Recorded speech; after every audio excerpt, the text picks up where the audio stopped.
Thank you, Jimmy. Thank you very much. Amelia, thank you very much for having us here. Appreciate this. So, funny night. He's talking about sexual stuff. I have a subject that I have stuck in my craw that I got to talk about here. Because, guys ever heard of open marriages? Mm-hmm. Yeah. So, this comes up because two friends of mine, honestly, recently were propositioned by the same guy. And I'm sitting there, I'm like, all right, now, wait a minute, hold on. You know, I mean, I can see the theory, you know, I can see it starting, you know, it's a little bit of a leap there, and I'm blanking on my first part of this joke. Damn it. So, sorry about that. Now, okay, this is the kind of guy who he posts online, you know, how much he loves his wife, their anniversary, you know, they're in another country, and he's telling the world, oh, I love my girl. But this is also the same guy, if he meets another girl, with the lovely features of liking him and willing to show it, he'll fuck her too. Right? That's fine, no problem there. And apparently the wife doesn't mind because she's getting busy as well. Now look, don't get me wrong, I'm not a prude. I've lived my life. Some of my favorite memories growing up is shooting pool.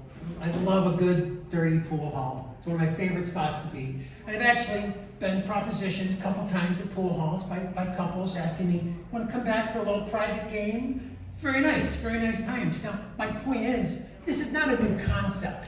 You know, I mean, I think the French invented the word ménage à trois, but I'm pretty sure it was the Greeks. Jimmy, can I get a ruling on this? Wasn't it the Greek? The French. No. That's true. And I'm sorry, Laura Huggs is here, ladies and gentlemen. That is what threw me off. I saw you back there. I'm like, oh my God, ladies and gentlemen, Laura Huggs is in house. Wow. I know. No, you did. I did. You shocked me. But anyway, now, it's true. Now, so look, I'm not a one-off evening. You know, you meet somebody at a dirty pool hall. You have an intimate night. Okay, fine. I can see that. Okay, it happens. It does. But to have your standing policy that you're open for business 24/7 and you're married, oh, that's just creepy. You know, that's just too much. Tell the guy to just you know, put a sock on it, you know? I can see from the woman's point of view, the third person, maybe a single girl, that this might not be the worst scenario in the world. You know, a little bit of intimacy, you know, and she already knows that this creep is married.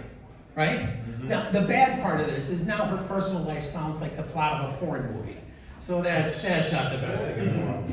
But who's not to say that maybe every month or so, a little intimacy isn't the worst thing in the world for her, you know? And it's like, I can see both sides of this coin, you know? And for the guy too, you know, he's living his life like he's in a Roman fucking orgy, you know? But now, maybe if the guy starts coming around a little bit too often, the girl can always go and tell his wife.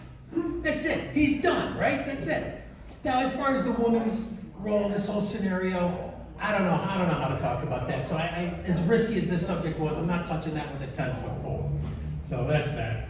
Now, last observation, I'm really happy that the weed is legal now.